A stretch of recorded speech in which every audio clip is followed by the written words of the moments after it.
Why so many people stream SWTOR? They don't know how or they do not want. Thing is, SWTOR is not like when you think about it. What do people like to watch when you look at the streams? Right. Well, what are the most viewed streams? League of Legends, Dota, Counter-Strike, and maybe Hearthstone, and then like World of Warcraft and some other shit that is like currently going on. And what do all these things have in common? It's PvP. It's all players playing against other players. That's what people want to see. Players playing against other players. And Star Wars is not player versus player game. There's basically no competitive scene.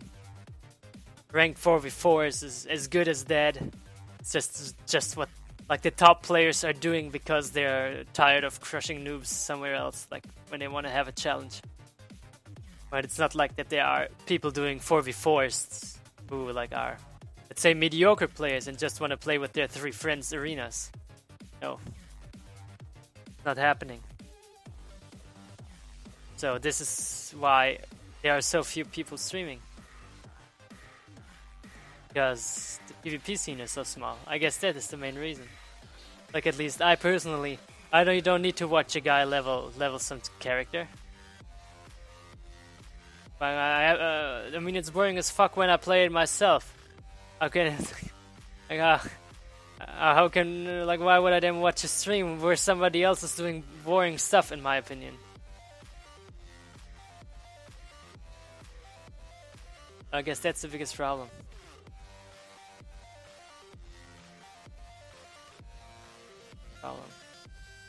It's kind of sad, isn't it? I think it's pretty sad. Pretty sad. Like that, basically BioWare is doing so little for the PvP community.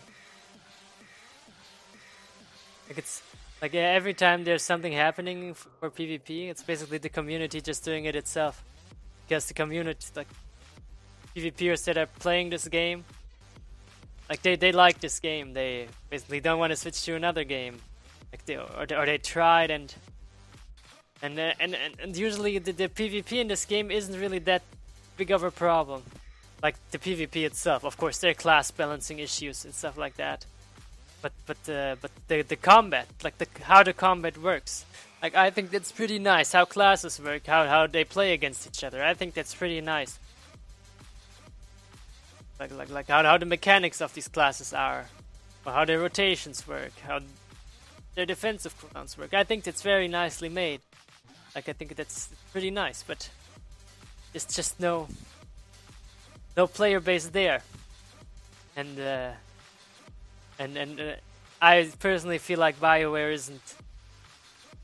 isn't helping to get a bigger player base in PvP. Like, and also the communication. Like how many yellow posts do you see on the PvP forums? Like maybe one every 1.5 weeks, so like maybe 3 each month. Like 3 yellow posts each month in the PvP forums. And you wonder why people are complaining, or chose to play a different game.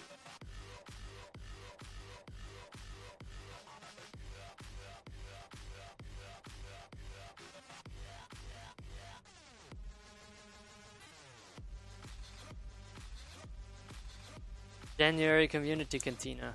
Otherwise, I may switch to another game. Well, I mean, I've been to 2 cantinas, right? Because I live near Cologne, and when I see, of course, like I met with some friends there who I know in game, and it's basically okay. Well, they're like a small part of the group of the people that were there, and there are many people that were there were asking questions like, why doesn't my assassin do attack damage when I'm using attack staff? Stuff like that. Like, or we're asking questions like, why do elevators on Balmora work this and that way and not this and that way? Why do I have to wait for the elevator on Balmora? Like, these are the questions the people were asking. Like, again, and there's just so many casual players in this game, which is okay. Like, it's okay to have casual players, right? League of Legends has thousands and thousands and millions, probably millions of casual players, right? But they also have these 0.1% players which you can look up to, that are like, oh my god, they're so good, and they spend tons of money on giving these players a stage. And I think that's the most important thing, to give good players a stage, good PvP players a stage where they can show off and say, okay, so you're playing this class, you're elite warlord, Valor rank 100, but you're still shit. You're still shit. But here, look at these guys. This is the big tournament. Like this is the tournament. We will now make 4v4 LAN tournament with the best 16 teams in the world, and we'll all fly them into our place, and we'll give them a hotel, and we'll make like a big event out of it and stream it and have a prize money for it or something like that. No, there's nothing like that happening. There's nothing like that. I mean, even in World of Warcraft, it's like really, really little. At least like what I see. Like they have the BlizzCon tournament, maybe. Then you can win a prize there. But it's not like they are like, well, I guess they are like little tournaments or so. But it's also organized by the community, right? And the PvP community in World of Warcraft is a lot bigger than it is in Star Wars. PvP, like the Star Wars PvP community, is so small.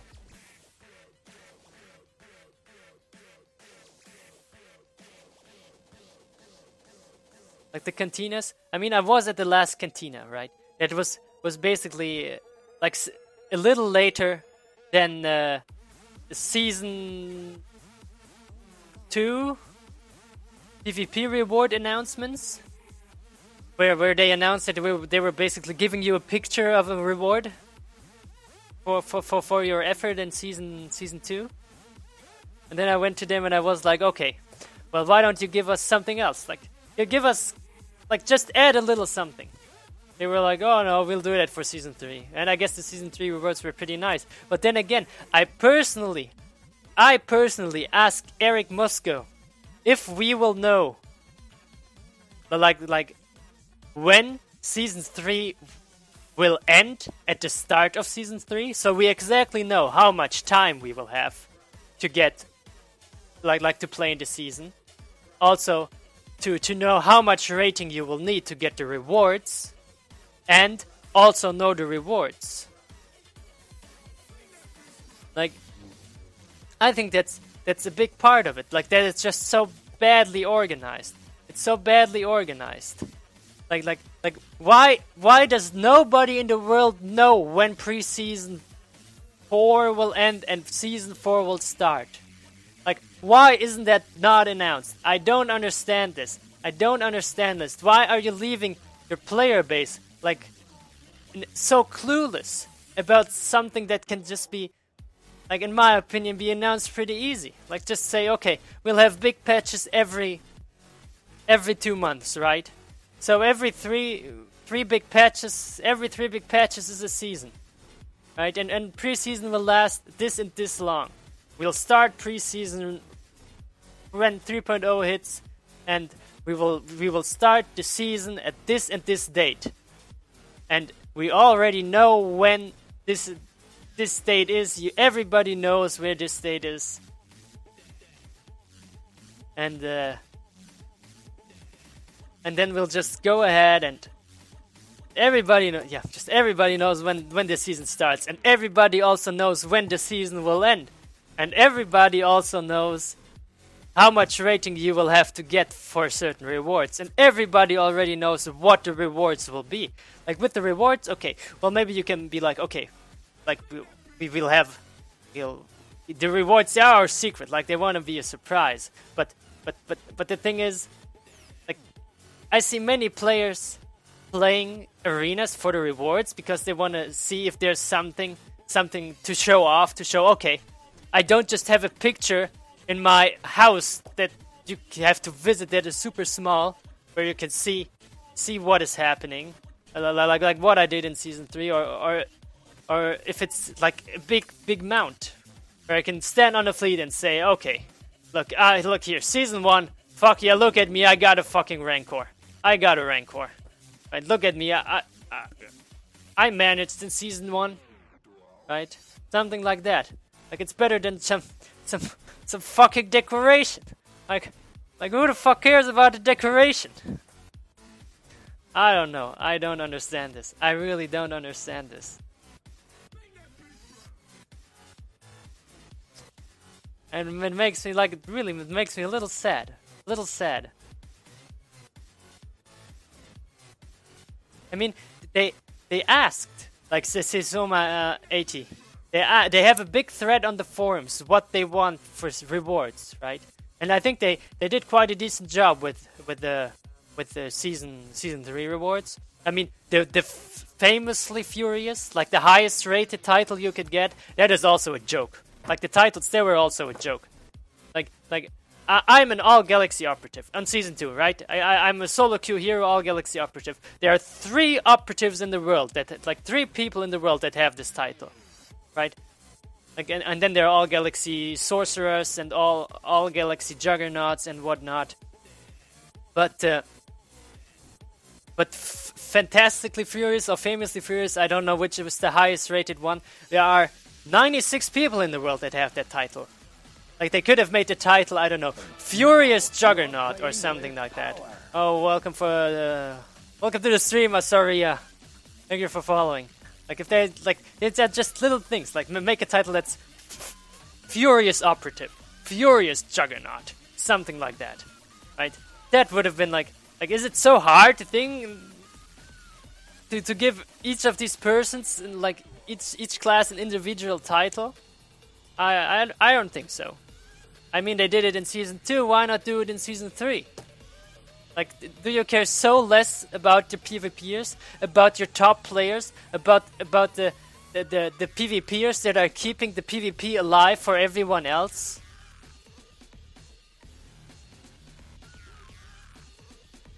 I really wonder. Like, now I'm talking about this for, I don't know, almost 10 minutes now, this monologue.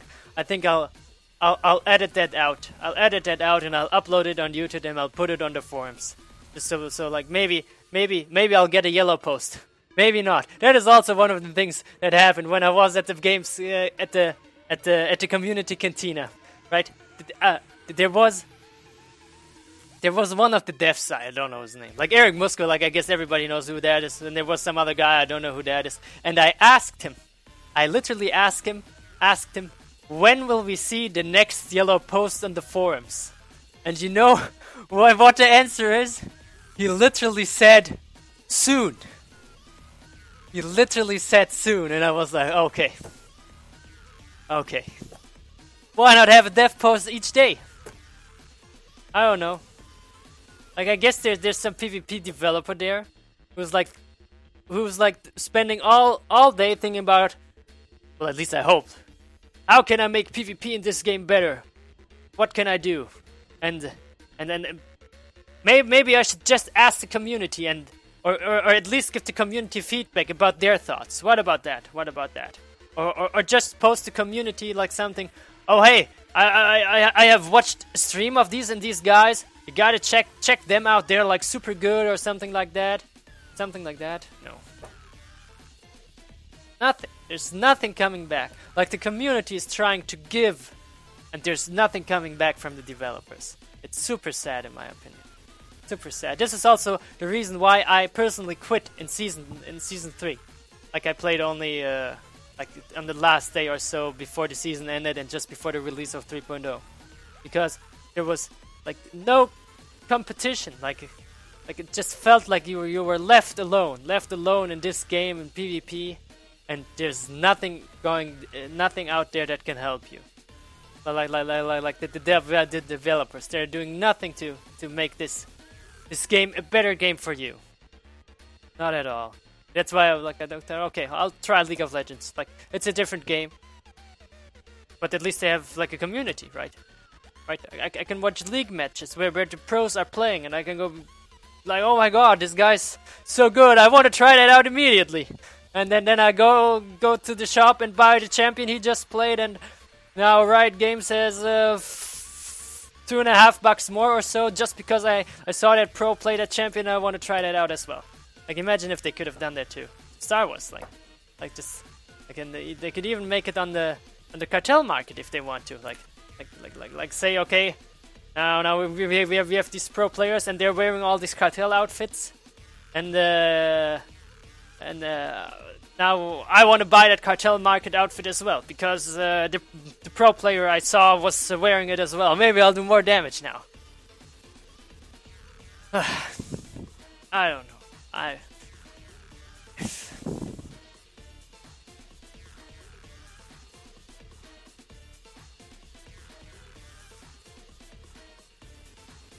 What else is there to say? What else is there?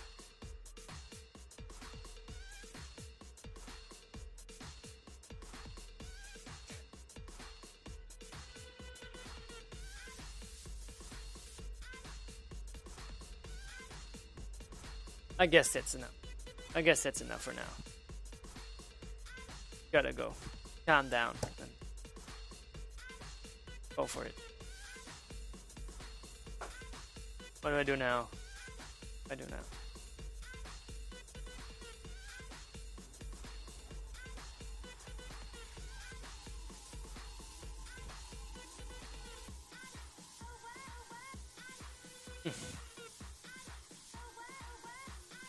Well.